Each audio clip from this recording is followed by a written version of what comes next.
Subscribe to our YouTube channel and press the bell icon for the latest updates.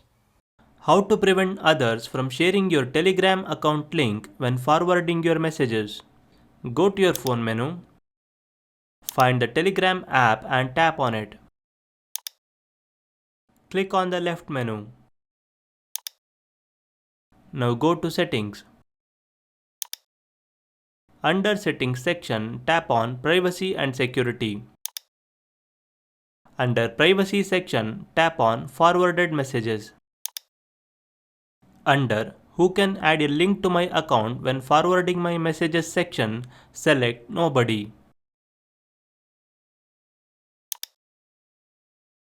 If you want, you can add exceptions by allowing few users from your contact list.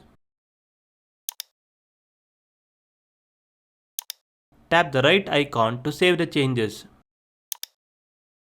This is how you can prevent others from sharing your Telegram account link when forwarding your messages.